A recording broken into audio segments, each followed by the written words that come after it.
Wednesday, September 26th, 6 p.m.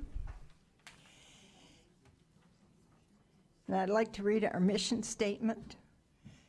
Macomb County Community Mental Health, guided by the values, strengths, and informed choices of the people we serve, provide quality services which promotes recovery, community participation, self-sufficiency, and independence. Can I have a motion for the adoption of the agenda? McGrath and Doctor. Can I interject? You're late.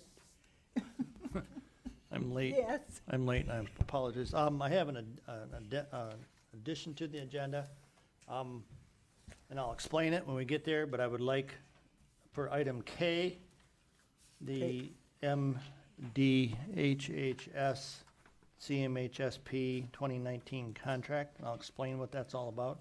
So under item K on your agenda. Request. I'd suggest you put it there. Okay. And also, before the board approves, for your information too, you know, we're working with this new board sync application, and so Barb and Lynn are working diligently with the board sync. Item 6A and B, you have not acted on yet. So when you get to that point, I think you should certainly open up the floor for discussion, act on those two things, and then items 6C through J have already been through program and budget. Thank you.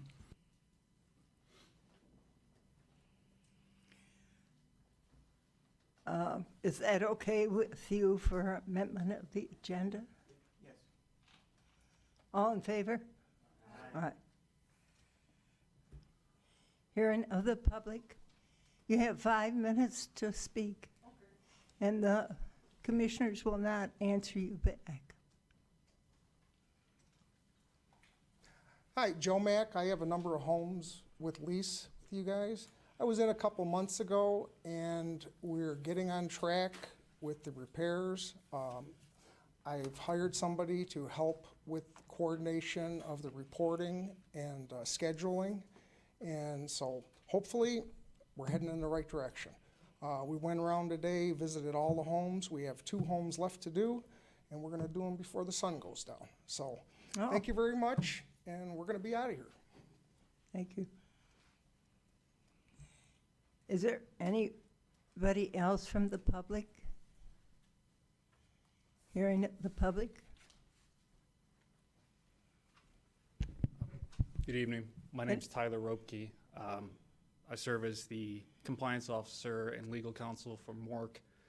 I don't think it's news to anyone here that Morc and MCCMH have had a pretty long and pretty cooperative relationship. We've always had a very open discussion. Mr. Kinch, as well as our CEO, Dennis Bott, have a very open and cordial relationship. First, I want to thank John for asking for an amendment to the agenda to discuss item 6A. When we were reviewing the agenda for this evening, that was the first notice that we had that our contract, which expires at midnight on Sunday, would not be renewed for a year, as we had been previously told, but would rather be renewed for 90 days. I understand, thanks to John's amendment to the agenda, that there will be open discussion on that. I thank you for that. I think the board is entitled to examine that item, and somewhat selfishly for myself, when I stand in front of the Morc Board of Directors tomorrow evening and advise them on whether or not we should be signing contracts going into fiscal year 19, I would like to have a reason for my advice to them and potentially the reason for this somewhat unusual change of course for our relationship. Thank you. Thank you. Anyone else from the public? Any other speakers? Seeing none, I'll close the public speaking. I need approval for the minutes of the regular meeting of the board held on August 22nd. Moved by and supported by Nick. by Linda. All in favor? Any questions? All in favor, say aye. 5, approval of standing committee minutes, recommendations, minutes of the Program and Budget Committee held on September 15th. I need a motion.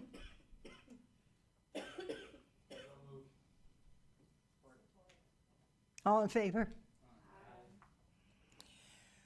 Okay, 6, we request to approve. I'll take a motion to approve C, D, E, F, G, H, I, J, because these have been discussed prior meetings. Linda and Celine. All in favor? Okay, now we'll go back to A. Business Management is requesting approval for a 90-day extension to the Macomb-Oakland Region Center, MORP, 2017-2018 Specialty Service Contract to be extended until December 31st, 2018. Our executive will talk about it. If I can start off just as a basis of understanding, when the administration brought before the board back in May an extension of the contracts for a year, of which the board approved that 1-year contract extension. MORC was not on that list of contract extensions. We've met with them periodically. The last meeting that we actually have had with MORC was in July of 2011. I've encouraged my staff as well. I had a discussion with CEO Dennis Bott. Today we find ourselves in this situation too often where we need to continue to communicate and have regularly scheduled meetings. We haven't met in August or September, so it comes as a little bit of a surprise perhaps to MORC that we're coming before the board for a request of a 90-day extension. And the reason we're doing that is stipulated in the document that's in your contract, and I'll have Christina also elaborate on that a little bit as well too. There's always opportunities within our network of care to minimize administrative duplication, to be able to simplify services, to be able to have an oversight of the services that are delivered by our providers, and when there and where there's opportunity for us to do it ourselves, maybe there's opportunity for change as well too. And I think that's the underlying position of Christina. I'll let her elaborate on that, that really over the course of the next few months we should be able to either come to a conclusion, are there other types of efficiencies that we can create in this contract that would financially and otherwise through quality of services benefit the board or not. And if we can find ourselves to that extent, then I think those recommendations should come to before the board prior to the new year. And as I discussed with Dennis today, if we can't reach that, it's really not fair to continue to throw out a 90-day contract, because as Tyler said, he has to go back before his board and decide how they're going to deliver services. So I think we ought to be able to draw a cause to, is there opportunity for improvement in the contract? And if not, you know, in December, issue a contract for the remaining 9 months, and then we'll pick it up again in 2019. So am I close to that, Christina? Yep, spot on. So not to reiterate much of what John said, but specifically that, and we did not bring MORC for the 12-month approval originally because we were in discussions with them about the transitions that you previously approved. So this 90 days will give us the opportunity to clean up any language, to add that in so that we don't have to keep putting addendums on the contract. We can make any other changes that we need to in the 90 days to include those that we already made, any others that we think that we need to make, or that in partnership with Morc that they feel that we need to make. It is an ever-changing relationship. We've learned from each other. It's been very collaborative. We just wanted that opportunity. And if we find none, then we'll just go ahead, like John said, extend it to match all the other providers to go till 9/30/19 and go forward from there. So really, it's just an opportunity to have a further look and make sure that we're not just continuing to put addendums on.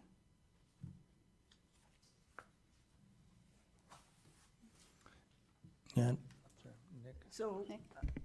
is there questions? Commissioner Shimatero? Yeah, I was prepared to say, fine, go ahead and let's Yeah. do this until I heard council's statement at the beginning of the meeting. Is Morc not aware of this 90-day extension?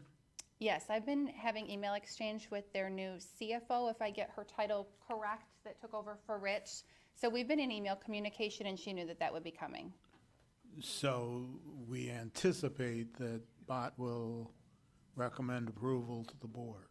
Is that one Oh, of the? you mean for Morc to accept Morc's that? Yeah, board. I would assume that Morc would accept, yes. I think that Tyler's comments were more that they were expecting a year, not just 90 days. Would I be correct, Tyler? Right, I Yeah, understand so I that. assume that Morc would be reciprocal and want a full extension. But they're not, so you don't anticipate any problem with them rejecting a 90-day extension? No, I do not. Okay, thank you.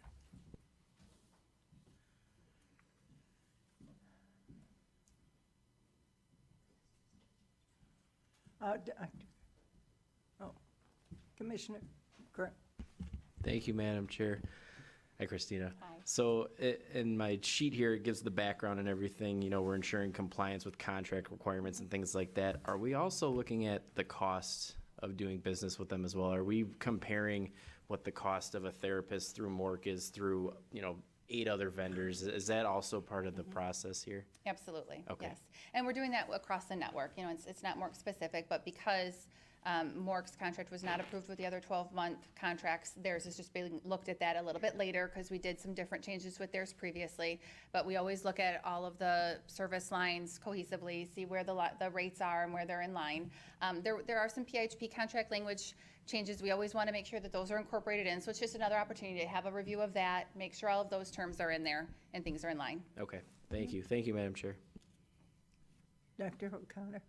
Did, I was actually pointing out that Phil had a question about this. oh, okay. Well, now that I got the floor, so is there any particular reason why we're doing this kind of at the 11th hour instead of doing this a little further back? I think that just because of the ever-changing relationship with MORC, that it might take us a little bit longer to take a look at that and see where our needs are, to see if can we go for a full year, do we need 90 days, is there any changes that we think that are more immediate needs, kind of where are we at. The relationship has changed so much, and the partnership and how we're doing business together. We do need to take a little more time and look at things before we can, give a recommendation to the board. Any other questions? Celine? Christina, so do you honestly believe that we'll be able to get this done for them in 90 days? Because I think that they have a business to run also. I mean, so then in 90 days, you'll be able to come back to us and we'll be able to extend it for the rest of the time if that's what we decide to do? Yeah, I think that we just need a little bit more time to make sure that we have all of the changes that we need to make, if any, put into the contract, and I emphasize if any, and then we can go forward with either a 9-month extension or have a discussion work to see, is there something else that we need to come together in partnership and make any changes as we did last time? Okay, because I just hate to see then, after the 90 days, then all of a sudden something else comes up and then we decide to No. try to get to another extension. No, it would be my hope that the next time would be a 9-month, just to Okay. get them in, and not to say that we wouldn't do a year, but I would just want all the contracts to be in line, so 9 months, just so that we're at 10-1 with everybody else. That makes sense, thank you. Any other questions? Commissioner? So you're kind of ensuring us that it's not going to be the 11th hour, the meeting in December when you come with the extension? Okay, thanks. All in favor of this? Oh, I need a motion. Commissioner Kraft? Support, Celine. We had enough questions, so all in favor? B, approval of contracts extension for Centera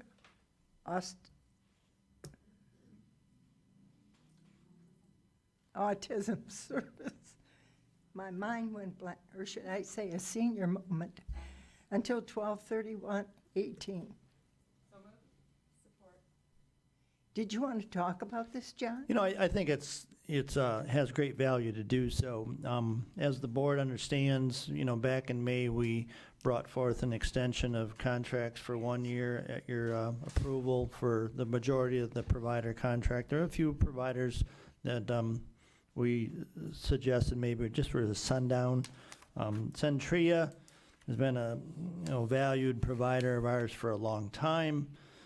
They provide a high specialty applied behavior analysis service to our consumers, to our children, well respected, appreciated.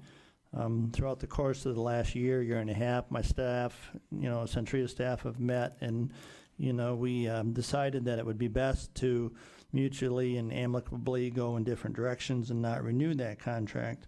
All the while recognizing we had 126 children who would be affected by having to transition their applied behavior analysis services. So a lot of effort has been gone in through Centria and their staff, community mental health, and my staff, a number of my administrators who had a number of different functions to make this happen.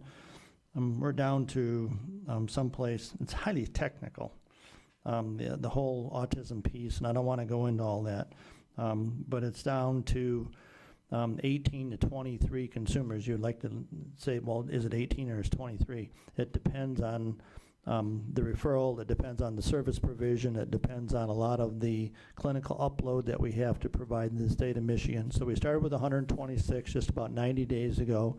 We're at 18 right now. There's 18 that still need to be transitioned.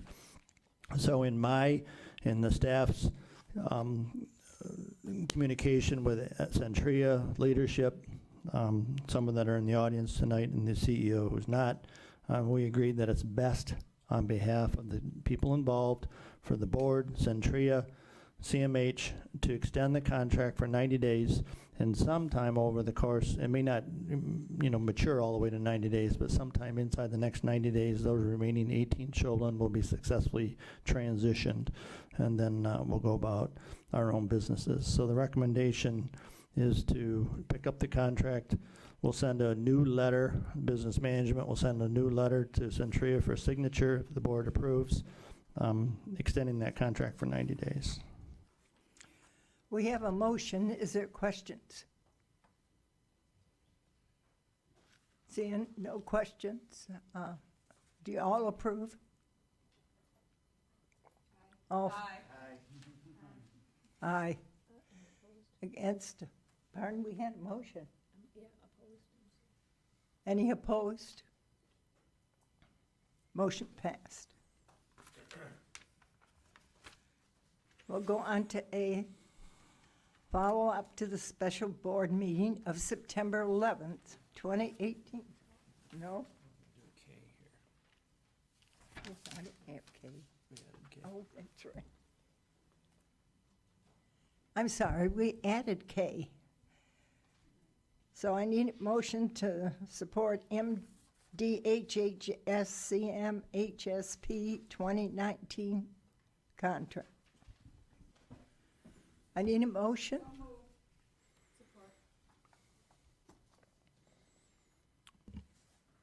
So at the direction of the chair, I'd like to just go through this with you really quick. As you know, with the department, we have a PHP contract and a CMHSP contract. This week, I've been in Lansing a few days and a few days last week as well, too.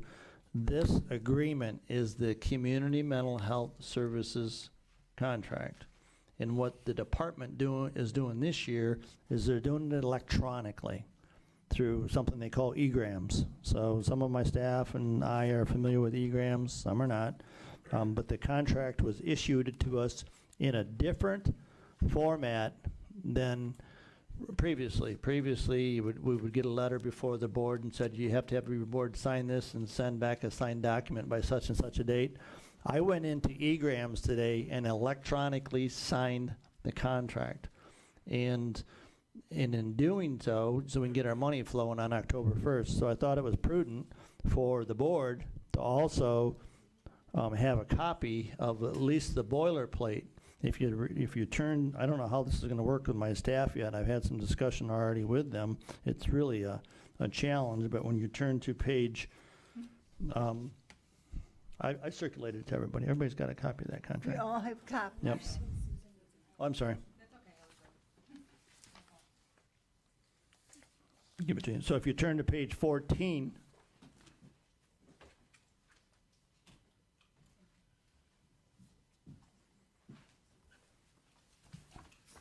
on page 14 is a list of all of the attachments that support the contract, all the requirements for statement of work, county and financial responsibility, access standards. And so if I were to give you the whole contract, which I never do, it would be 150 pages or more. The challenge for us, but it's just an administrative function, somehow I need to be able to copy all of those attachments and get them to all of my staff so we can make sure we have assurances with the CMHSP contract. The last page is the $8,131,000 in general funds that we're receiving. So it's something that the board can get used to into the future. It was electronically signed, which kind of raises a question, because the county office of the county executive normally signed our contracts too. So I'll send him over an electronic copy of this. We'll figure it out. But this is the electronic signature that I signed today. This is the agreement. I would suggest and recommend that the board approve it. And over the course of the next subsequent few years, we got to figure out a smoother way to do this. So. Are you saying we're receiving this money? Yep, that's your allotment for 2019, 8.131. Any questions for John? Commissioner Shimatero? Yeah, you alluded to one, but let me get to the first one. So you received this from the state when? Last Wednesday, I believe. So a week ago. Yeah. I don't remember what day it is anymore. Yeah, you know that, well, I guess there's a concern, I have a concern whenever I'm presented with a contract at the last minute like this. Now, most of this language is negotiated by the state association, I assume? Correct. So we really don't have a whole lot of choice in the matter. But the other question, and you alluded to it, is that we've had a legal opinion that there's personal liability to the board and to you if we sign contracts without it being co-signed by the county executive. Is the county executive going to co-sign it? You've already signed it without our agreement, and I understand we didn't have a meeting between the time you received it and needed to sign it by dictate of the state, but I think there's a problem here, and I'm concerned about it if we don't get a resolution. Yeah, I agree with you. If I can chime in here, I agree with you. When I was at the board meeting last month, if you rewind the tape, I'm going, I have no idea where our CMHSP contract is. Right. So here it is August, and you're expected to do business on October 1st. So I receive it on Wednesday. Thursday I'm in Lansing, Friday I'm out. There's Monday, Tuesday I'm in Lansing, and here I am today trying to play catch up. And so I think that, I still believe it's a prudent thing to do is to electronically sign it. I guess I could have signed it tomorrow and given it to the board and signed it tomorrow. I electronically signed it, printed a copy, had the board take a look at it. You'll get your money, maybe as early as Monday. But the bigger question is then if it's electronic signature, so when you look at it, my, renowned signature is not on it. It's just an electronic signature someplace. And I don't even see that on the document. So Did they give you, John, a time when they had to have it signed by? I think the presumption, usually this comes with a forward letter. The presumption was to do it by the 1st of October. Sure. So I got today, tomorrow, Friday. So. Yeah, I'm less concerned. I'm concerned that we haven't seen it till the last minute, but that's not your fault. We're kind of getting used to that from the state. more and more, but I'm very concerned that your signature's on it without the county executive signature on it. And if that doesn't get resolved, we've got a serious problem. So I'm So what- going to withhold my vote until So- the county Yeah. exec has approved it.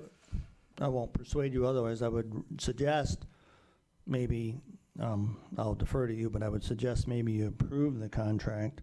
And it is what it is. It comes to you at a late date. You know, I got it on Wednesday. I would suggest that the board approve the contract, and then also maybe in your motion of approval, as awkward or quirky as it may be, have maybe our counsel, Kimberly Cope or Aaron, attach a signature page that's a little bit more formal, that not only has my signature on it, a copy of the narrative. I'll send it over to Al Lorenzo for signature. We can send it to the department and say, look, we want cursive signatures on everything. Well, I let would me make suggest. a slightly different suggestion, if it's agreeable with the maker of the motion, that our approval be subject to the approval of the county executive. And that covers us, I think, or comes close to as close as we're going to be able to be. Yeah, you approve it, then he will, but he won't approve it until you do. You know that. So, I mean, if Yeah, everybody but else you don't says sign- no, Ordinarily, you don't sign it until he's signed it. always I don't sign till. Yeah, and this, the state put us in this position, and it's an awkward position, so I'm just suggesting that in order to avoid the potential of liability, personal liability for the members of the board and for you, as executive director, we approved the contract subject to the approval of the county executive. I don't remember who made the motion. Is your speaker on? Yeah, can't hear me, eh? No. Most people don't complain about that. I'm either making a motion to amend the motion. Our speakers were Linda. Oh, Yes, you didn't we have a had- motion? We had a motion, Linda and Selena. Right. No? She said no.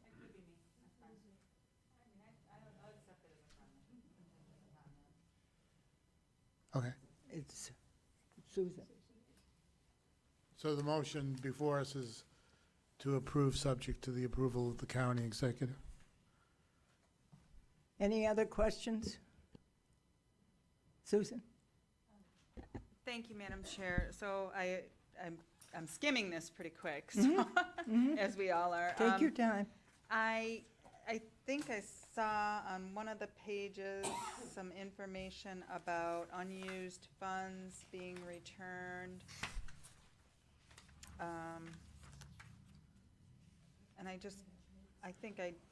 guess I just want to understand how that is tracked and how that's, I'm sure that it is, but I just want to understand. Because several years ago, I don't even know if I was on the board at that time, but I think I remember, there was some funding that had to go back. Yeah. And I guess I want to understand if all of our, we're going through so much flux right now with some of the budget cuts that we have going on and a lot of moving parts, right, and I'm just curious to know if this money isn't spent, it can't be used for other things like our fund balance, right, our ISF fund balance, or is this a completely separate set of money? I had a dream last night about unused funding. Well, good, then there you go. We're connected. You can keep 7.5%. Anything more than 7.5%, you gotta send back. I'm sorry, say that again? You can keep 7.5% of your funds in a risk-based contract. Anything more than 7.5%, you have to send back to the state. Or Okay. use it as savings, and then beyond that, send it back. Just for quick rewind here, in 2014, we had $13 million ISF, we had $13 million in Right. savings. We were sitting on $26 million, and that didn't make anybody happy either, so why don't you spend those dollars?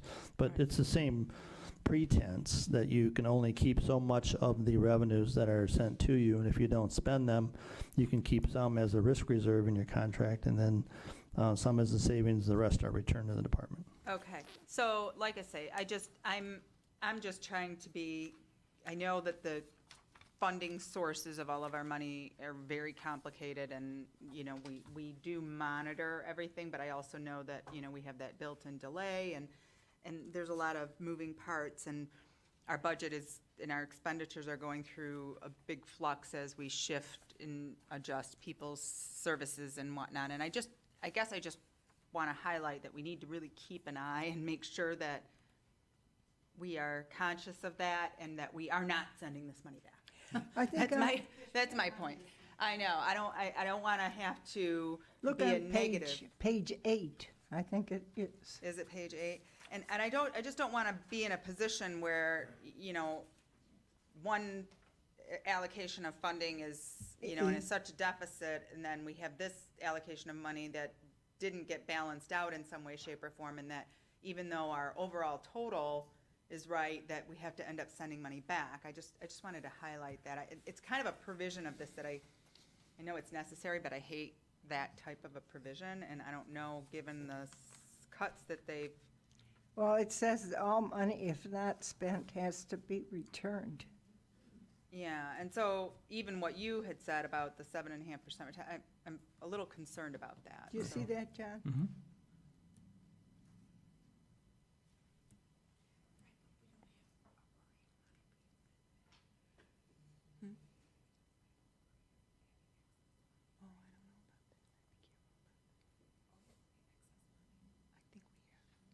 Money. So they're giving us money and telling us how to spend it, Yeah. You know what I mean? and if we don't, then we have to send it back. So I like I say, I don't really, I don't pretend to be the expert in this area. I just wanted to highlight that and just express some concern that we monitor that very closely. And that's, you know, also the challenge. If I were, historically, I would, and I have always sent you an email. Here's the CMHSP contract. You know, it's 150 pages. For me, through this egram system, if you turn back to page 15 of 16, you know, I'm at odds here on how, and I had this discussion with some of the staff earlier today too, how is it that I go about the process? I'm gonna have to sit down with Barb and Lynn and everybody else under the sun to determine how it is that I get you and the administrative staff a copy of C701, MD HHS funding. So aren't That these speaks- this blue, isn't that a link? But it's in egrams. It's in a electronic database that only I can sign into as And the they don't have a administrator. function to export it? As, well, I'm not an IT guy, that's what I'm gonna look Yeah, and at. if they have a function to export it, then it's gonna export to something that has these live links in it, and then if you email it to us, we're gonna be able to click on those links and it'll launch Yeah. that piece. So we can, think. I'll put the IT experts on top of that and make sure they launch all those attachments to you, which is due diligence, same as it will with the county exec, because he files all this. The county executive, I send electronic file to them, and then they do their electronic filing. So I will, you know, call upon my IT staff to do as you suggest, send all of these links to you, so you have a full copy of the contract, and it may answer some of those questions in the MDHHS funding stream, and I'll also send it to the county exec too. Just, But you it's not already easy. signed for it? Huh? You already signed for it, Electronically, yeah.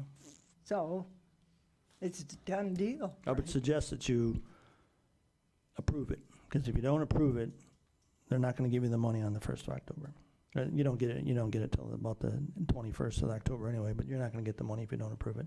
So I think you approve it, we send it to the county executive, approve it, make sure that they get their signature on it, and then wrap back around and saying, and take a look at, here's all of the, here's the boilerplate and all the attachments that go with. To not do that, you would probably, you can be the only CMHSP that doesn't do it, but you would be the only CMHSP that doesn't sign the contract. Oh, we have a motion on the floor. All in favor? Aye. Aye, aye. Opposed? Seeing none, motion passed. Now we'll go on to the previous. A, follow up to the special board meeting of September 11, 2018. Review of Medicaid B3, description from Medicaid providers manuals. It's attached. Historically, am I reading the right? A, B, and C should just be a receiving file. Okay. A historical utilization and cost data for selected MCC/MH services. Supported by Kraft. Doherty and Kraft. Any questions? This is a receive and file. All in favor? Against? Motion passed. It's another receive and file. MCC, MH, OSA, and MDHHS project allocation agreement amended for fiscal year 2018. I need a motion. Kraft. Doctor. All in favor? Opposed? Seeing none, motion passed. C, to receive and file. State fiscal year 2018 validation of performance measured for Region 9, Macomb County CMH services. I need a motion. Motion by Linda, supported by Shivatero. All in favor? Opposed? Motion passed. Review of MCC MH third quarter fiscal financial status report, executive brief. Receive and file. Celine? Supported by Phillips. All in favor? Against? Motion passed. Resolutions. Do we have any? Nobody's retiring. Voucher listings. We need a motion to approve the list of bills 9/26/2018. Doherty and Celine. Questions on the bills? All in favor? Aye. Motion passed. Management's report. All righty then. Jeez. You're on again. I have a few things, and then I'm gonna cough up the microphone to Jim, who's also helping me with the management report. First off, on Recipient Rights Advisory Committee, my understanding there was one scheduled for October 4th. Oh, And, at the request of Mark Mischel, and for personal reasons, we're going to reschedule that to October 15th. Is that correct, Barb? Yes. October 15th No, would be the Recipient Rights Advisory meeting on October 15th, not October 4th. Okay? isn't that the appeal? No, that's the advisory, the 15th. And the appeal is the 9th. So October 15th, 7:30 a.m. over at the Administration Building Advisory Committee meeting, Recipient Rights Appeal, October 9. That is at also 7:30 in the morning over at the Administration Building. Program and Budget Committee next month, October 10, here, 6 o'clock. Full board. October 24 here, 6 o'clock.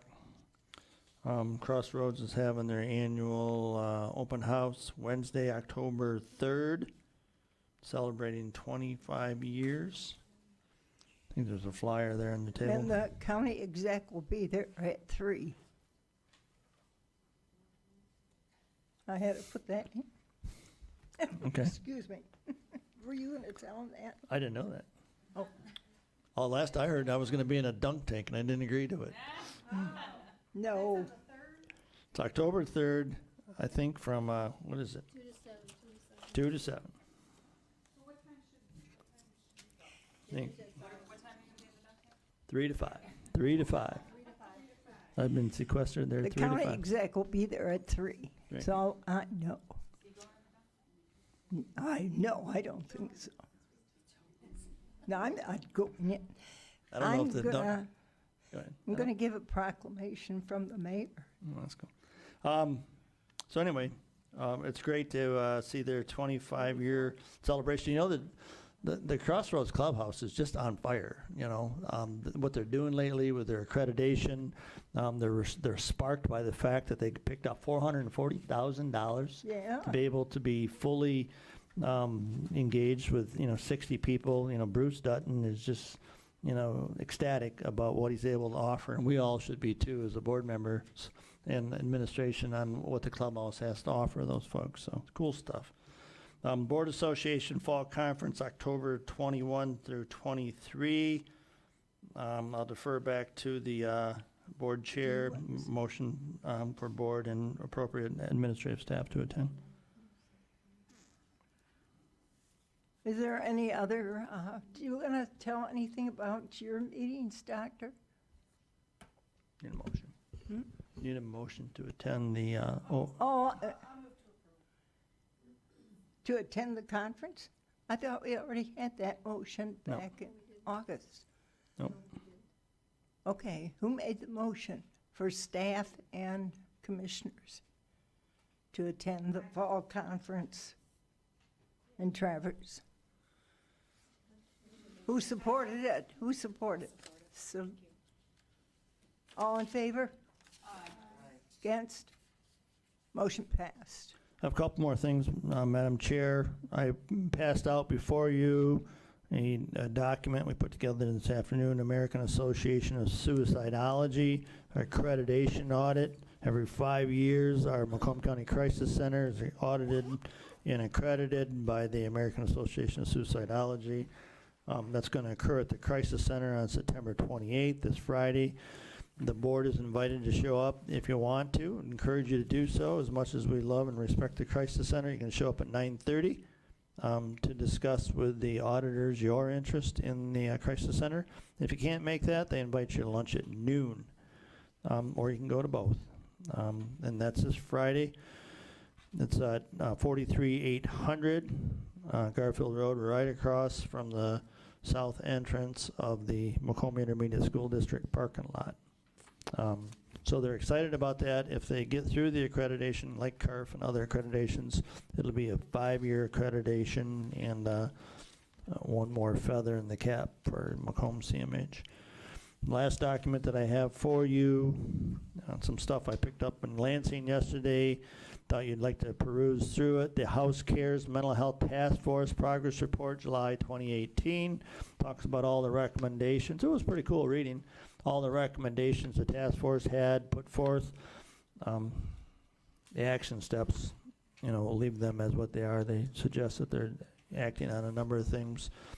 House Fiscal Agency legislative analysis on the House Cares Task Force. Interesting position statement there. Increase wages for direct care workers. Can't take our eyes off that. They are the cornerstone for our business. Governor Rick Snyder submits Healthy Michigan Plan waiver ahead of schedule in effort to protect health care for hundreds of thousands of Michiganders. That's cool stuff. Analysis of insufficiency via state funding. That's what Bob Sheehan talked to us about. Thought you could read it again. And then CMHA, kind of an overview of how they operate. And that's my report for tonight. Thank you.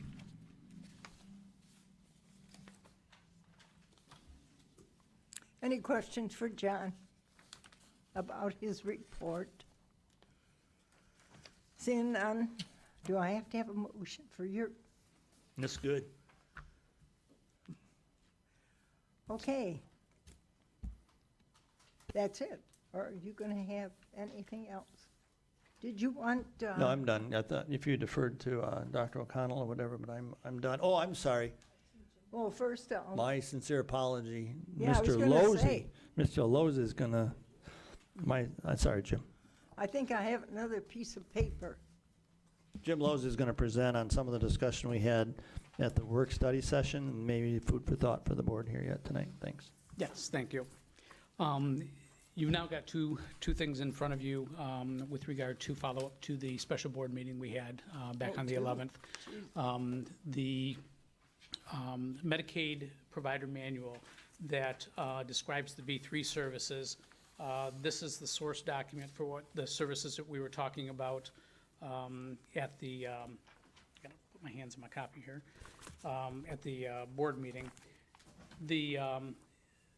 This is the most recent version, dated July 1, 2018, changes every quarter.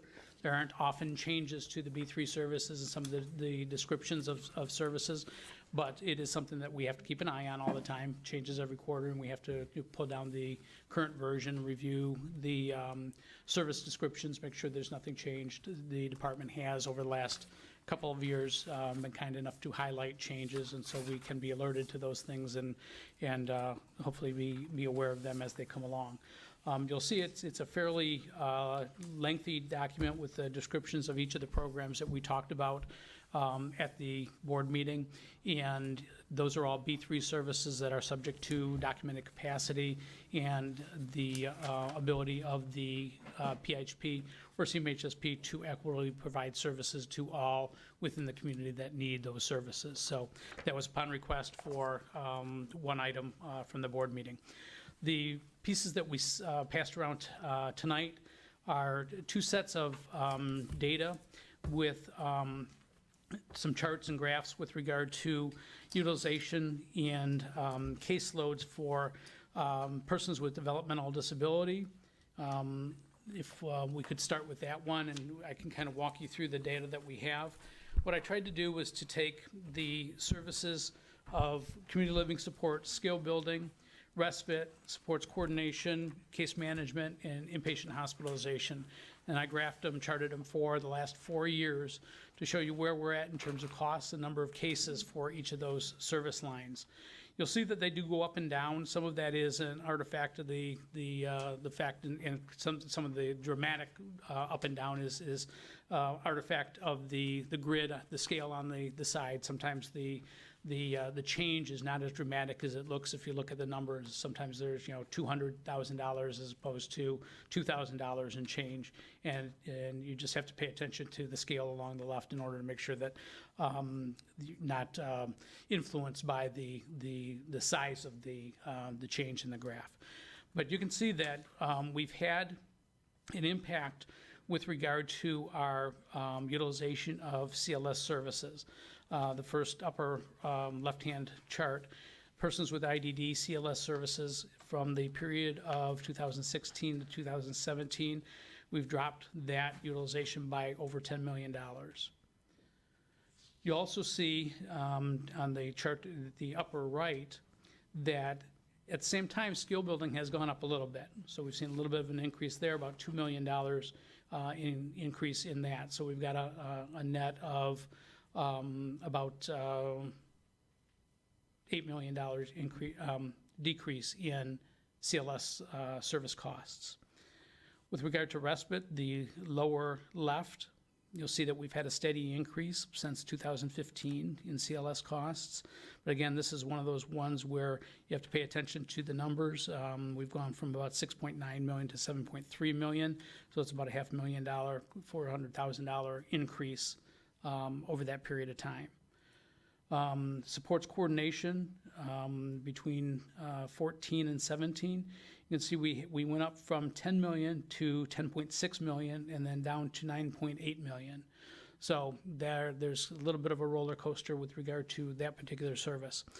It's good to keep in mind that when these services are authorized, they're based on consumer need. We don't necessarily set a target where we say we're going to spend X number of dollars on this service, or that we want this service line to go up and down. It's based on service need and medical necessity of consumers that come along to us and need those services. So the changes are an artifact of the consumer's needs that we're serving at the time. The next page is persons with IDD cases. I identified the number of cases that we have in the system for skill building, CLS, respite, and supports coordination.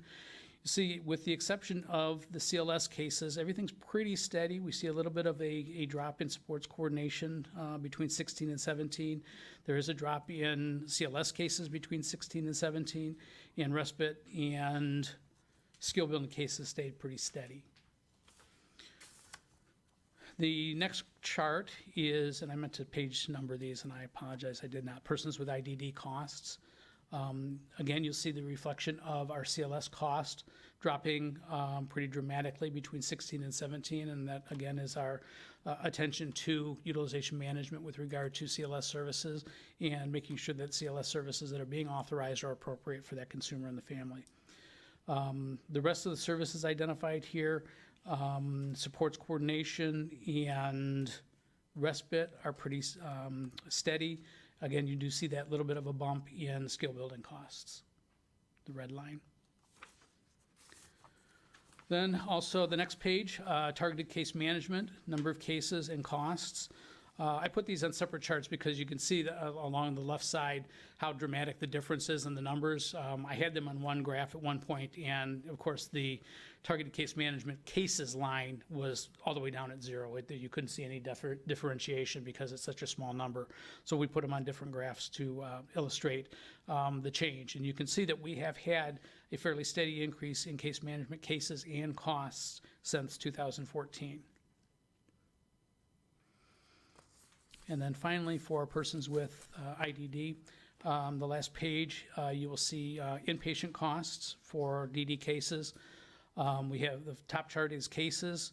You see that there is some variation there. We've had a reduction between 16 and 17 in local inpatient cases, and we've also had kind of a corresponding reduction in costs between 16 and 17 for inpatient for DD cases.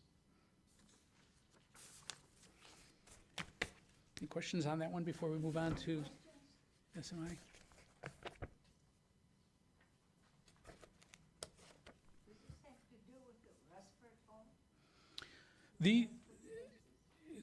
Not with the respite home. With the reductions we've been talking about doing to respite are the 15-minute respite unit service. So yeah, you'll see in the second page, the first page after the cover sheet, you'll see where we're at with regard to persons with ID respite, the lower left chart, where we see the increase in cost between 2015 and 2017 of about, let's see, about $600,000.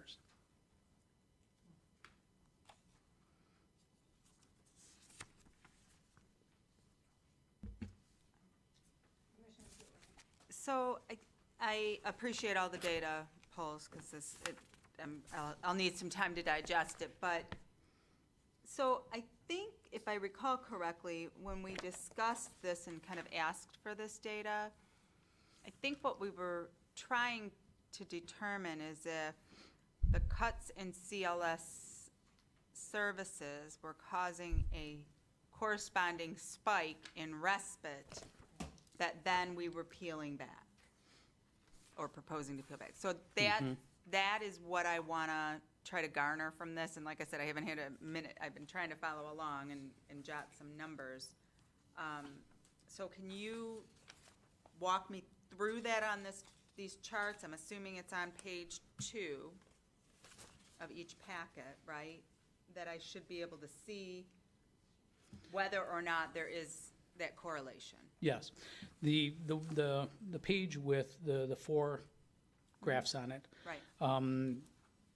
Where we see the increases or the increase that kind of corresponds with the reduction to CLS are in the skill building area and also in the respite area. Okay. Now, we don't know if that's necessarily a one-to-one where because we reduce CLS services, respite went up. We do suspect that because we reduced CLS, skill building went up. But the respite services, I don't know if we can as tightly tie a line between that reduction and the increase, but it is there nonetheless. The next page, when you see, actually the one that persons with IDD costs, the larger chart, you'll see all four of those together, and I did that so we can kind of see how they react to one another. And you can see the big drop in the CLS cost and the increase in skill building costs. Respite went up a little bit. Sports coordination actually dipped a little bit. So that was an effort to kind of try to put the services together so that you can see how they changed in relation to another. Right, so, I mean, looking at these, I see very little change in respite utilization over time on these charts. Whereas I see obviously a more dramatic, especially in the SMI adults, I see a big dramatic cut in the sports coordination, but not a corresponding blip in the other areas, even in skill building or. Right, I'm looking at cases, right? are you in DD or SMI right now? Should I be looking at costs and not cases? Are you looking at the DD or the SMI? I'm kind of looking at them both side by side, Okay. and I know that they have to be compared to themselves, right? I can't, Right, I don't yeah. compare them to each other, I do know Right. that much. Right. So, all right, let's just look at the DD costs, right? I would have expected with that downward trajectory of that purple line Yes. to see the pink line take the opposite direction. I would have expected them to come together, right? Because I'm cutting CLS, I would have expected something else to compensate for it, and I'm not seeing that. Is that a correct assumption? You see a little bit in the skill building, but not a one-to-one correlation, no. Right, no one-to-one correlation, no, okay, and that's what I wanted to know, and I just wanted to make sure I was understanding it right, because when I look at the charts on page 2, which is dollar expenditure, right, so I'm looking cost to cost, right? I feel like the box 1 in the upper left-hand corner and box 4 in the bottom right kind of are showing that, okay, we had a cut in CLS, we had a cut in supports coordination, and then the other two, the skill building and the respite, seem to have the negative, be the compensating factor. Like that chart tells me there is maybe not a one-to-one, but that there is a correlation, right? Right. The support services decline, and then the respite and the skill building go up. So to me, I feel like I'm getting, and maybe it's different sizes of the charts or Well, something. that's definitely part of it. You don't be overly influenced by the dramatic change in the chart, because if we had the scale along the left the same for both, your Right. respite services would be barely above the first line there. So yeah, that change is not as, in terms of real numbers, real dollars, is not as dramatic as it looks. Right, because charts 1 and 4 are in millions, right? Right. Although respite is too. It's in millions as well, but the charts 1 and 4 are in tens of millions. This is true, okay. Right, okay. So they're increments of 100,000, whereas the other ones are increments of 5,000, or 5 million. Yep, so, okay. Okay. Thank you.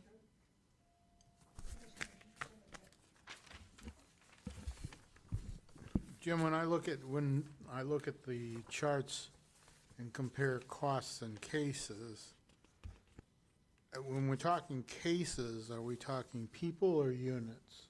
People. People. So there's a decline, for instance, just take as an example, with persons with IDD cases, there's a decline in CLS cases. Yes. How does that Excuse me, are Yeah. we just talking, I asked our director, are we talking about just the one Or are we talking about both? We're talking about just the DD ones right now. Okay. Well, I was talking about DD ones just as an example, but it's the same on both, except there's different numbers, different graphs, obviously, as he had indicated. But I'm seeing the cost of CLS, a much more dramatic decline than a reduction in the number of cases. So I assume that's because they're getting less service. Yeah, there are less number of units per Services case. per case. Yes. So what we don't have is units. All right, thank you. Okay, let's move on to the SMI, the second set of graphs. Similar format in terms of the first page, identifying the costs related to CLS services, skill building services, respite services, and supports coordination. Again, you can see a fairly large reduction in the CLS services from 1.2 million down to about 450,000. So quite a dramatic decrease there. There is an increase in the scale building services. Again, the scale is a little bit deceptive from about 310,000 to 370,000, so it's only about $60,000 in an increase. Respite services, those units are only $1,000, so that change there is a little bit deceptive. It went from $48,000 in 2014 to just over 52 in 2016, where it peaked, and then dropped down to about the same level it was at prior to 2014. Supports coordination costs went from 350,000 to 300,000, so a change of about $50,000 over the 4-year period. Again, the next chart, large chart, shows the change in SMI adult cases in the various services.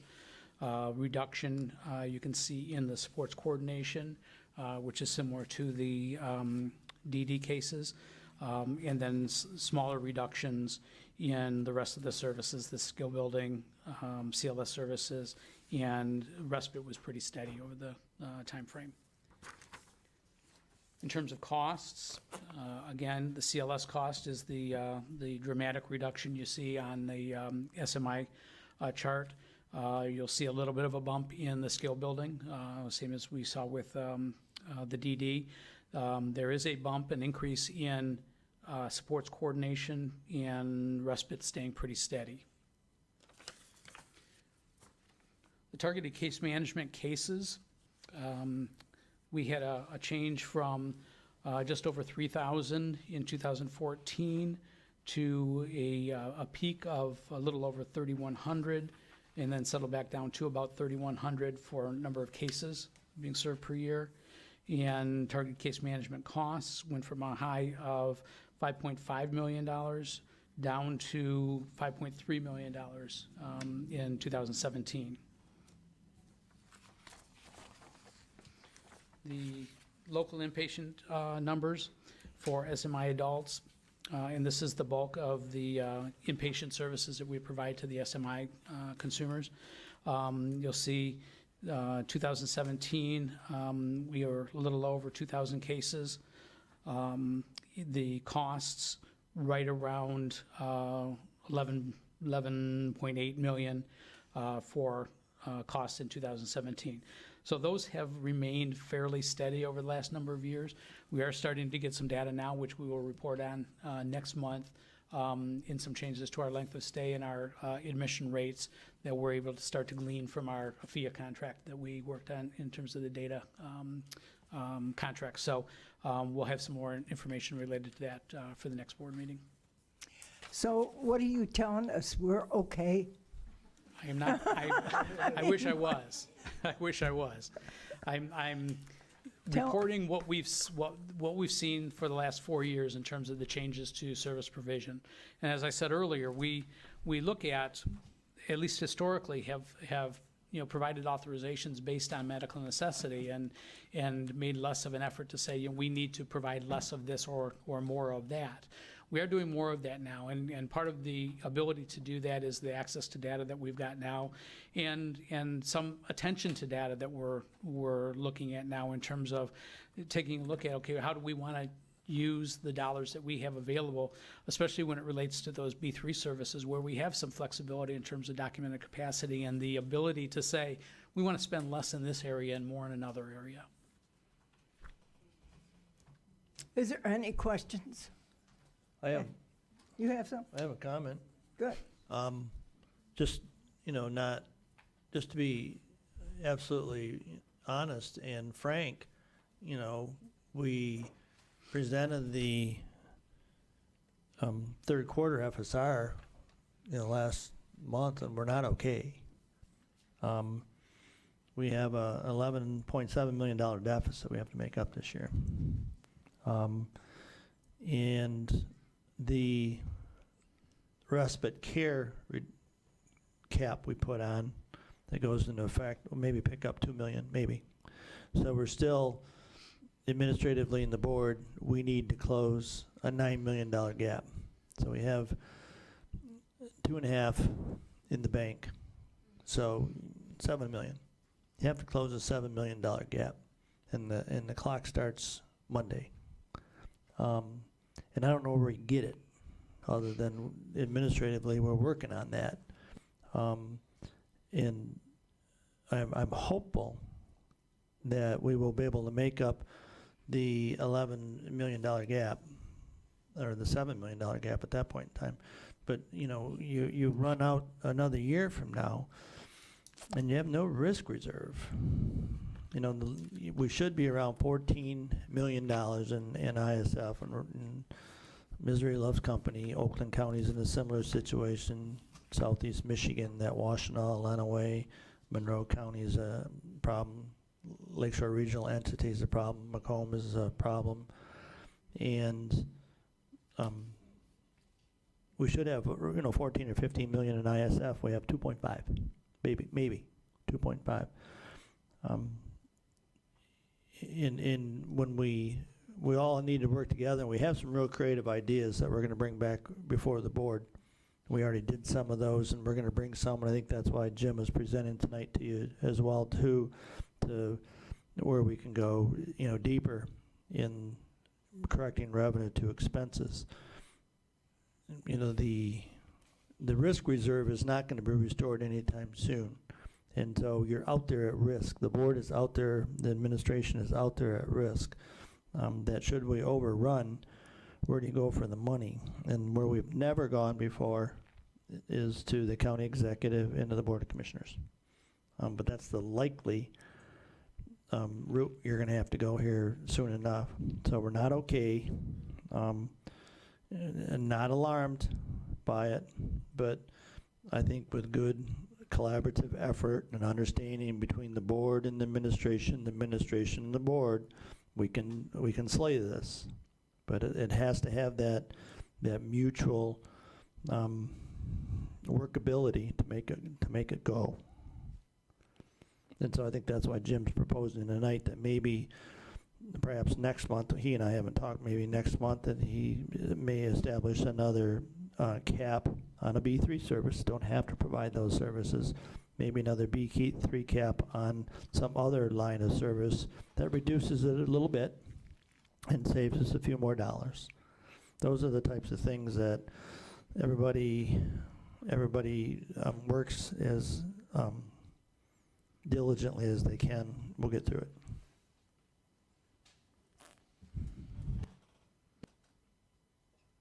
Any other questions for either our executive director or our assistant? Seeing none? We don't have to file this, do we? No. Did you want to say anything, Doctor? Sure. So the posting for our next executive director is out. We've had applications submitted. The executive committee of the board is leading the the search efforts. We have some candidates that we are interested in interviewing, and we've chosen some dates next month, so interview invites will go out probably within the next week. Okay.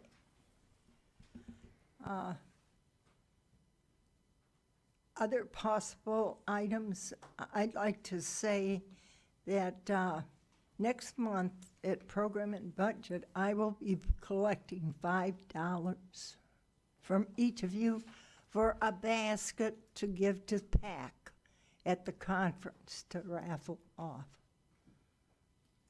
Just so you all know. Any other? Linda? I have a couple of things. I went to the, Selena was there, Randy was there, maybe some other staff, the Substance Abuse Conference, and there were some, just some points that were brought out at the conference that I want to mention. I went to a workshop and they said that the highest growing population of people suffering from opioid and alcohol addiction are older adults. And they didn't call us senior citizens anymore. It's a new term, but older adults. Older adults. And there was a great, which, you know, the reasons were isolation and that they're very compliant with to take what their doctor says to take. And if he gives them 3 refills, they get it refilled. So a lot of reasons for that, but something for us to be aware. There was a great presentation on the marijuana, recreational marijuana experience in Colorado, where I guess it's been 2 or 3 years, maybe longer, that it's been approved there. So it gave me some talking points. I think the common thought is that it's going to pass in Michigan, recreational, in November. And so it gave me some talking points, you know, on my position. On You're against it, right? Yes, Joan. I don't know if I could be political here, but yes, kidding. yes. Well, and for my thinking, that one of the it does generate a lot of revenue, so that's going to be very attractive to a lot of people. It could fill a lot of potholes, but maybe they could just put the weed in the potholes and have a smoothing, as John says. For me, it's basically the changes to the adolescent brain and, Sure. and more exposure Sure. to adolescence. Larry, is Randy still here? No. I don't know his name. Larry Scott, he's the director of substance abuse in Lansing. I sat at his table and he indicated he has a great problem. He has tons of money and he has to figure out ways to spend it. So I know Randy and his staff always do a great job of that, but if people have ideas and things that they see are needed in the community, call that to Randy's attention too, because they're just very flush with money. It's a great problem to have.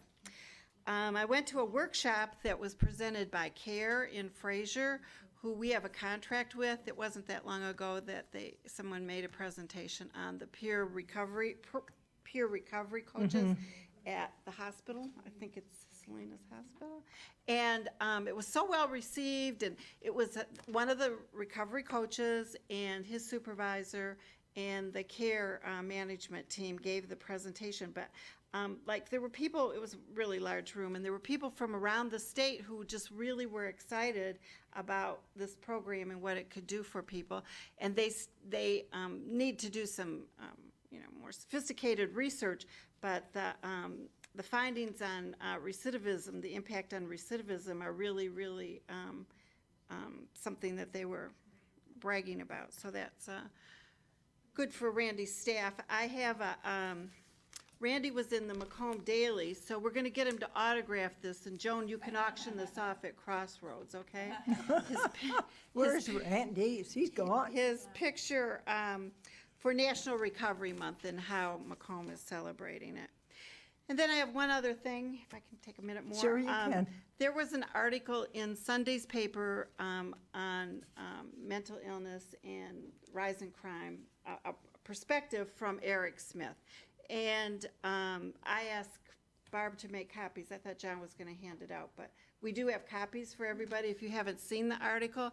And one of the issues that he raised was funding cuts. And he spoke to the most recent funding cuts that he's familiar with.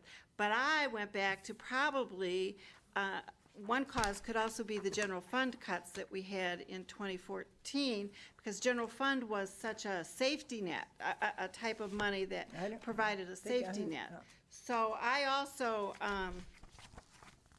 this is Eric Smith's, the article.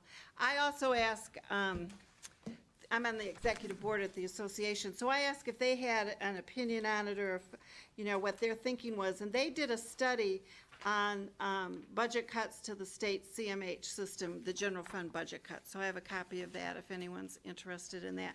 And of course, we know that in terms of mental health and mental illness and crime, the people are more likely to be victims of crime than perpetrators of crime. But the general fund cuts have created a lot of suffering and a lot of people who are not able to get their medications and so forth, and that translates probably, certainly, to more people in the jail and so forth. So I have the study here. Very good. Any Thanks, other Joan. comments, Thanks. Phil, Commissioner? Thank you, Madam Chair. I just wanted to thank John and Cindy for coming to the Board of Commissioners meeting on Monday. They gave the budget review to the Board of Commissioners, and there were a lot of questions asked of them, and they did a very good job of answering them. And I even had some more questions afterwards, and I invited the commissioners to come to our meeting, and I'm the only one here, but that's besides the point. But I wanted to make mention that, you know, we've been, you know, going up to Lansing. John has, staff has to visit with the state representatives and the state senators with all the changes that have been going on. I think it would be a good thing for, you know, either John before you leave or the next incoming executive director to make it a point to come to Board of Commissioner meetings, maybe quarterly, and update the board on what's going on. Because I can only do it to a certain level, and then they ask me questions that are above my pay grade.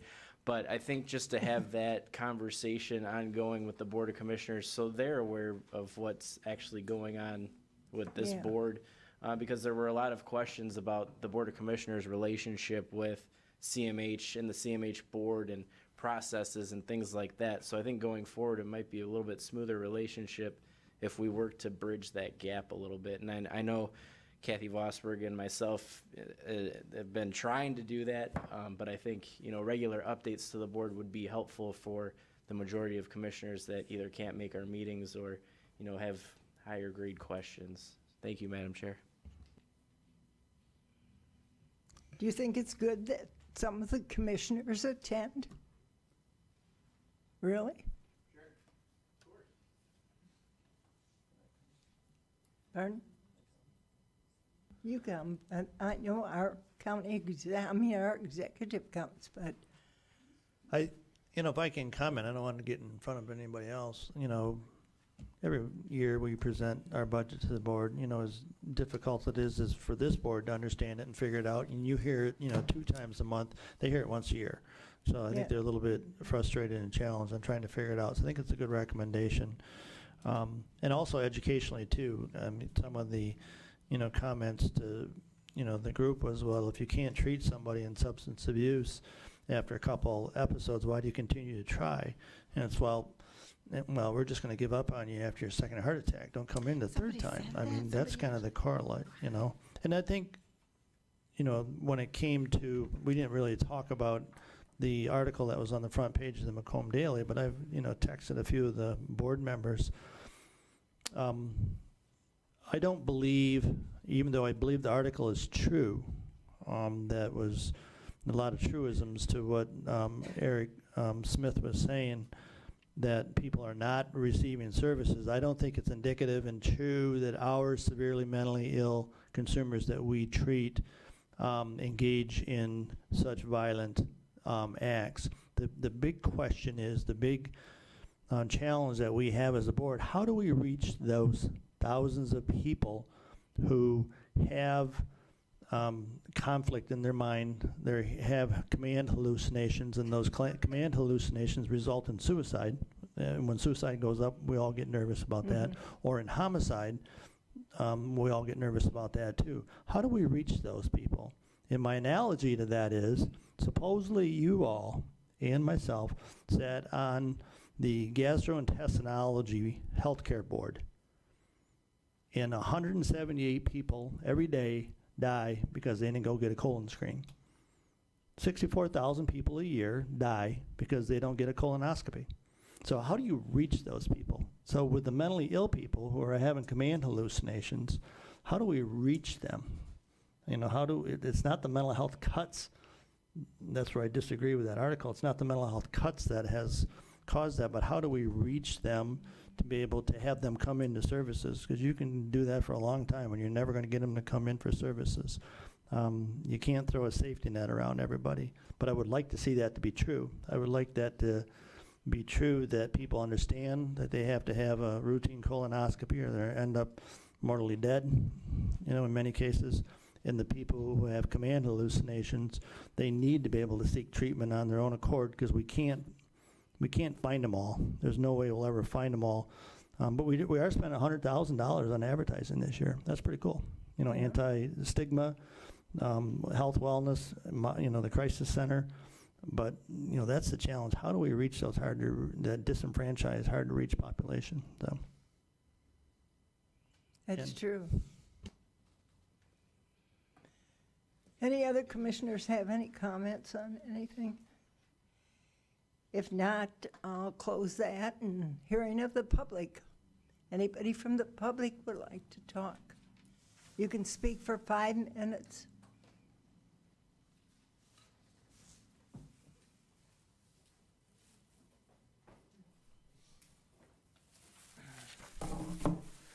Good evening. I'm Sean McGregor. I'm with CEO. I live in Macomb County. Just here to give the report on CEO for the individual served update. September's served safety meeting is on the topic of choking. The individuals will have the opportunity to watch two videos, conscious choking and unconscious choking. The universal sign for choking will be demonstrated. Choking hazards like household objects and toys will be gone over, as well as certain foods that may cause it. The American Red Cross Choking Charlie mannequin will be used for all individuals to demonstrate how to give the Heimlich maneuver for a person choking, which is what I brought today. Is this for mental health, right? Yeah.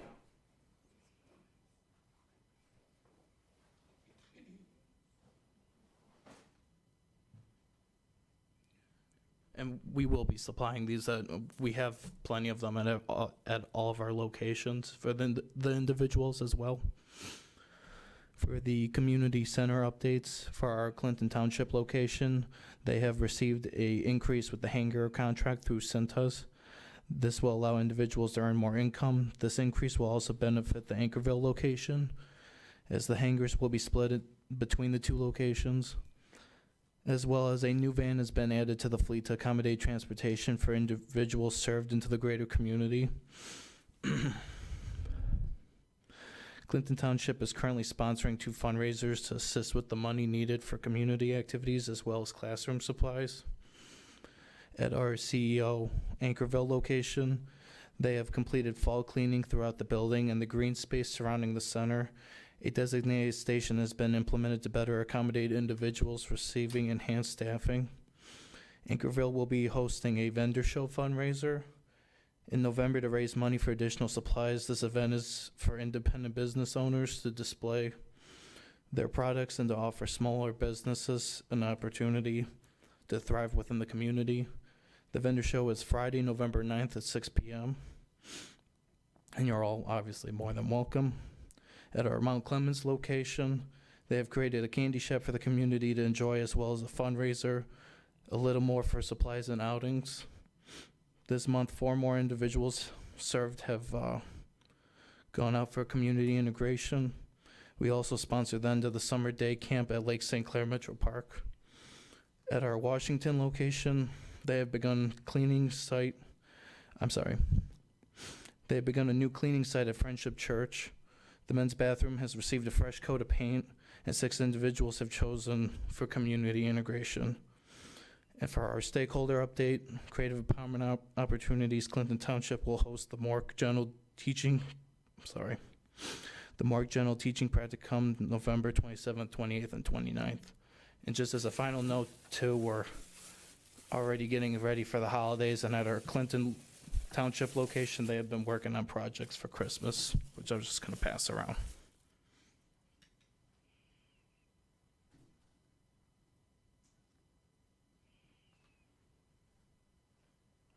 Thank you. Maybe at the next meeting, you could bring some flyers for your for November 1st, your flyer for November 1st activity.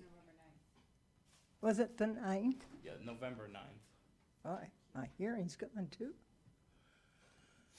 Thank you. Yes, thank you. Anyone else from the public would like to speak? I just wanted to thank the board and thank John again for providing the explanation for the intricacies of the contract extension.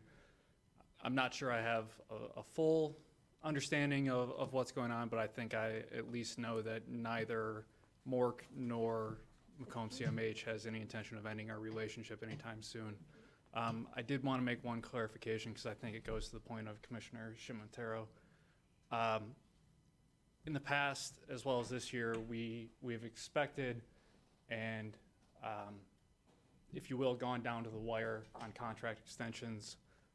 It's not uncommon for us to have signed a contract extension after the effective date of the contract and worked in good faith until that date. However, this year was different in that we did not know that that contract extension would be for a period of less than a year. Frankly, had that been the case, Dennis would not have called John today, and I wouldn't be up here asking for an explanation tonight. So I did just want to make that point of clarification. Thank you. Anyone else? Sure. Terry Green, Always Care Services. It was asked earlier if everything was okay. I just want to make sure that everyone understands. We're receiving our authorizations beginning 10/1, and a majority of our clients are getting cuts on respite. So you're aware. Thank you. Thank you. Is there anybody else from the public that would like to speak?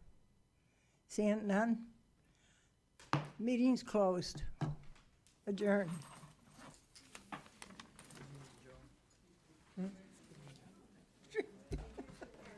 know what the hell you. Yeah. Oh. Remember October 3rd.